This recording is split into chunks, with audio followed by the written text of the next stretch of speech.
ഞാൻ ഏറെ സന്തോഷത്തോടു കൂടിയിട്ടും സന്തോഷത്തിൽ നിറഞ്ഞ ഒരു കണ്ണുനീരും കൊണ്ടുള്ള ഒരു പോസിറ്റീവ് വാർത്തയാണ് നിങ്ങളോട് പങ്കുവയ്ക്കുന്നത്. ഞാൻ പണ്ട് ഞമനേങ്കാട് അമ്പലത്തിൽ പൂരത്തിന് പോയി. കുന്നംകുളം അഞ്ഞൂര് ഭാഗത്താണ് ഈ ഞമനേങ്കാട് പൂരം, ചക്കപ്പൂരം എന്നൊക്കെ പറയും. അപ്പോൾ തെലുങ്കാര വാടകയ്ക്ക് പോയതാണ്. അപ്പോൾ അന്ന് 500 രൂപ വാടകയും 500 രൂപ എനിക്ക് എൻ്റെ കയ്യിൽ നിന്ന് കടം മേടിച്ച പൈസയും ഒരു കൂട്ടുകാരൻ കള്ളു കുടിച്ചിട്ട് നശിപ്പിച്ചിട്ട് എനിക്ക് തന്നില്ല. അതിൽ ഞാൻ ഒരുപാട് വേദനകളും വിഷമങ്ങളും ഒക്കെ അനുഭവിച്ചിട്ടുണ്ട്. അവരോട് ചോദിക്കുന്നതിൻ്റെ ഭാഗമായിട്ട് വണ്ടി നിർത്താതെ പറ്റാതെ ഞാൻ കെട്ടുവാങ്ങി എൻ്റെ കയ്യിൻ്റെ മുകളിൽ ഫ്രാക്ചർ പറ്റിയിട്ട് 6 മാസം ചികിത്സ പോലും ചെയ്യാതെ വേദനിച്ച് കൊണ്ടുവരുന്നു. അതിനപ്പുറം എനിക്ക് സന്തോഷകരമായൊരു വാർത്ത എന്ന് പറഞ്ഞാൽ ഞാൻ എനിക്ക് പറയാനുള്ളത്, ഞാൻ ആ പൂരത്തിന് പോയപ്പോൾ സന്ധ്യ നേരത്ത് ഒരു വീൽ ചെയറിൽ അമ്പലനടയുള്ള ഒരു പെൺകുട്ടി അച്ഛൻ വീൽ ചെയർ തള്ളിക്കൊണ്ട് വന്നു.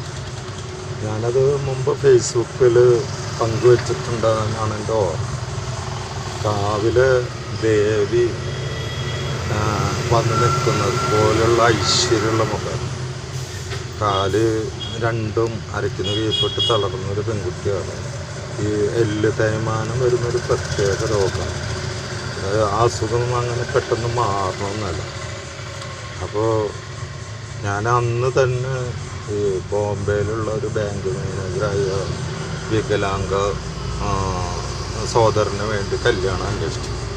അപ്പോൾ സഹോദരൻ്റെ അമ്മയച്ഛനും പറഞ്ഞു കാലും കൈയൊക്കെ ഉള്ള ആരോഗ്യമുള്ള പെണ്ണിന് കിട്ടണമെന്ന് പറഞ്ഞിട്ട് ആ കല്യാണം പറഞ്ഞു. പിന്നീട് ചാവക്കാടുള്ള ഒരു സുഹൃത്ത് പറഞ്ഞു ഇത്തരം കുട്ടികളെന്നെ കല്യാണം കഴിക്കുന്ന ആൾക്കാരുണ്ട് എന്ന് പറഞ്ഞിട്ട് ഞാനും എൻ്റെ സുഹൃത്തായിട്ടുള്ള ബ്രോക്കർ 2 പേര്, ഞാനും അവനും ബ്രോക്കറാണ്, ആ പെൺകുട്ടീനെ പോയി കാണുന്നത്. അപ്പോൾ ആ പെൺകുട്ടിയുടെ അച്ഛനും പറഞ്ഞു അമ്മയും പറഞ്ഞു ഞങ്ങൾ കല്യാണം കഴിക്കുന്നില്ല, കല്യാണം കഴിക്കാൻ പറ്റില്ല, എന്തിനാണ്. അതും ആ പെൺകുട്ടി നിറഞ്ഞ പുഞ്ചിരിയോട് കൂടിയിട്ടാണ് പറഞ്ഞത്.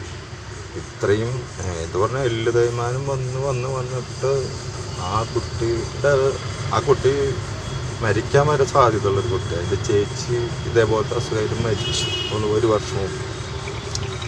ഇപ്പോൾ പെൺകുട്ടിയുടെ കല്യാണം കഴിഞ്ഞുകൊണ്ട് ആ അമ്പലത്തിൽ തന്നെ കൈക്കാരനായ ഒരു ചേട്ടൻ ഇപ്പോൾ വാടകയ്ക്ക് വിളിച്ചിട്ട് എന്നോട് പറഞ്ഞു അതുവരെ ഞാൻ പൈസ വാങ്ങുന്നത് വരെ ഈ കുട്ടിയുടെ കാര്യം സംസാരില്ല. ഞാൻ എന്താ ജോലി എന്ന് വെച്ചിട്ട് ഇങ്ങനെ ഈ അമ്പലത്തിൽ കൈക്കാരനായിട്ട് വർക്ക് ചെയ്തു. അപ്പോൾ ഞാൻ ഈ കുട്ടീനെ അറിയുള്ളൂ. അപ്പോൾ ആ കുട്ടിയുടെ കല്യാണം 2 ആഴ്ച മുമ്പ് കഴിഞ്ഞു. അപ്പോൾ കല്യാണ കത്ത് വരെ എനിക്ക് കാണിച്ചു. ഞാൻ ആ ദേവിയോടും എൻ്റെ മഹാദേവനോടും ഒരുപാട് തവണ ഞാൻ കരഞ്ഞിട്ടുണ്ട്. ആ കുട്ടിക്ക് നന്ദിയുണ്ടാവാറുണ്ട്, കരഞ്ഞ് പ്രാർത്ഥിച്ചിട്ടുണ്ട്. കുട്ടിയുടെ കല്യാണം യാതൊരു ശാരീരികവും മാനസികവുമായ വൈകല്യമില്ലാത്ത ഒരു നല്ല ചെറുപ്പക്കാരൻ വിവാഹം കഴിച്ചു എന്ന് പറഞ്ഞപ്പോൾ ഞാൻ മഹാദേവൻ്റെ മുമ്പിലിരുന്നിട്ട് എനിക്കത് പറയാൻ വാക്കുകളില്ല. വളരെയധികം സന്തോഷമുണ്ട്. മഹാദേവനോടും ആ ഞമനേങ്കാട് ദേവിയോടും ഞാൻ അത്യധികം സന്തോഷത്തോടു കൂടിയിട്ട് എൻ്റെ പ്രാർത്ഥന കേട്ടതിനും ഒക്കെ ഞാൻ നന്ദി പറയും.